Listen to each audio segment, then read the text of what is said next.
नमस्कार। आर्यावर्त टाइम्स में आप सभी का स्वागत है। बिहार के राजनीति में एक नए अध्याय का शुरुआत हुआ है जब से प्रशांत किशोर ने साफ शब्दों में ऐलान कर दिया है कि उनकी पार्टी जन सुराज 2 अक्टूबर को एक राजनीतिक पार्टी के रूप में बनेगी और उसके बाद बिहार विधानसभा चुनाव में बिहार की सभी सीटों पर अपने उम्मीदवार उतारेगी। और इसके साथ ही उन्होंने ये भी कह दिया है कि गठबंधन की बात पर हम यही कहेंगे कि किसी से भी हम गठबंधन नहीं करेंगे, हमारा गठबंधन सिर्फ यहाँ की जनता से है, जनता ही हमारे लिए सब कुछ है, पार्टी भी है और हम भी वही हैं। तो ये सारी बातें प्रशांत किशोर कर रहे हैं, लेकिन बड़ा सवाल ये है कि प्रशांत किशोर को लोग उम्मीद की नज़रों से देख रहे हैं, मसीहा के तौर पर देख रहे हैं कि बिहार की राजनीति में एक अन्य स्तंभ निकल करके सामने आया है, एक अन्य ऑप्शन निकल करके सामने आया है जो सिर्फ और सिर्फ बिहार के हितों की बात करता है, बिहार में रोजगार की बात करता है, बिहार में जो बेहतर से बेहतर व्यवस्था हो सकती है उसकी बात करता है, जो बिहार को बदलने की सिर्फ बात करता है, जिसके मन में कहीं से भी लालच दिखाई नहीं देती है। तो क्या वो बिहार की जनता को उम्मीदों पर ऐसे ही खरा उतर पाएंगे? क्या जितनी उम्मीदें उनसे लगाई जा रही है, क्या सच में वो इस चीज़ को कर पाएंगे जो बातें कहते हुए नजर आ रहे हैं? तो अगर बात करें प्रशांत किशोर की, तो आप सभी को बता दें कि बहुत ही इंटेलिजेंट और पढ़े लिखे व्यक्ति हैं। इसके साथ ही उनका जो बैकग्राउंड रहा है, जो आप सभी को जितनी भी पॉलिटिकल पार्टियां हैं उनको स्ट्रैटेजी बनाने के लिए इनका इस्तेमाल किया गया है उनके द्वारा, और उनके लिए स्ट्रैटेजी बना करके उनका चुनाव भी जिताते रहे हैं।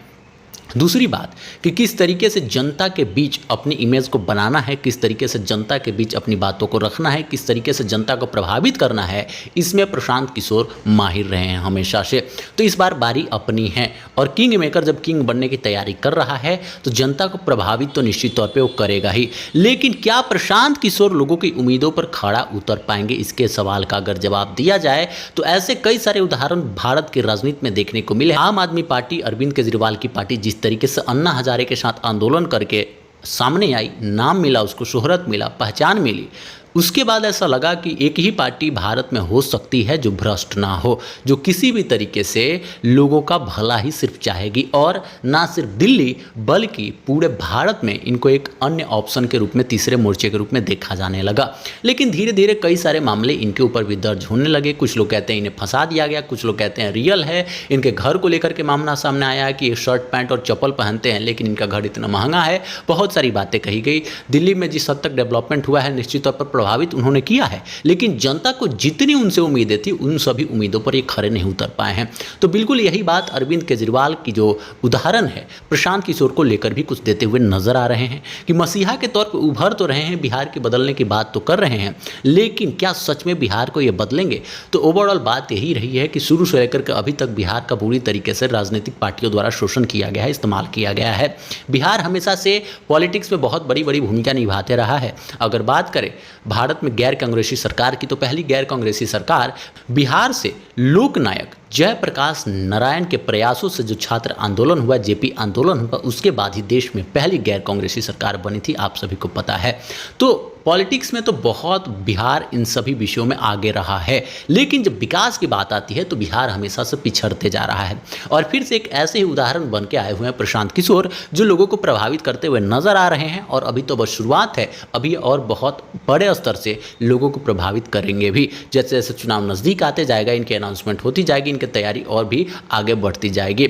लोग इन पर तमाम तरह के इल्ज़ाम लगा रहे हैं, लेकिन जिस तरीके से बिहार का शोषण हुआ है, सभी पार्टियां फ़ायदा उठाई है, तो एक यही बात कहा जा सकता है कि अगर ये इनको भी मौका दिया जाएगा तो कम से कम ये एक लोकतंत्र के लिए बेहतर कदम होगा। तो लोकतंत्र में अगर अधिक से अधिक पार्टियां किसी बिहार में चुनाव लड़ रही है, किसी राज्य में चुनाव लड़ रही है, तो जनता के पास मौका है कि अगर ये अच्छा काम नहीं कर रहे हैं तो दूसरे को चुनेंगे। कई सारी नई पार्टियां अभी उभर करके सामने आ रही है, जिसमें सबसे प्रभावी रूप से सामने आ रही है इनकी पार्टी जनसुराज। तो प्रशांत किशोर निश्चित तौर पर प्रभावित कर रहे हैं और उम्मीद भी बहुत सारे लोगों की है, और ये भी उम्मीद है कि लोगों की उम्मीद पर खरा जरूर उतरेंगे। जो बिहार के अन्य पार्टियां रही है, जिस तरीके से शोषण होती रही है, हो सकता है उससे बेहतर कार्य ये जरूर करें। ये हो सकता है कि 100 100% लोगों की उम्मीदों पर खरा नहीं उतर पाए, लेकिन इनको मौके की तरह लोग जरूर देख रहे हैं, इन पर एक बार विश्वास करने का लोग जरूर सोच रहे हैं, प्रभावी रूप से उभरते हुए नजर आ रहे हैं। तो ओवरऑल इस वीडियो का जो मेन हमारा टॉपिक था कि क्या प्रशांत किशोर लोगों की उम्मीदों पर खरा उतरेंगे, तो बिहार का जिस तरीके से शोषण हुआ है, जिस तरीके से बेरोजगारी है, पलायन है, बुरी स्थिति है बिहार की, पिछड़े राज्यों में आता है, जिस मॉडल की बात ये करते हुए नजर आ रहे हैं, पूरा उम्मीद है कि कुछ न कुछ बदलाव लेकर के ये जरूर आ सकते हैं। आगे ऐसी खबरों के लिए हमारे चैनल को सब्सक्राइब जरूर करें, वीडियो को लाइक और शेयर करें।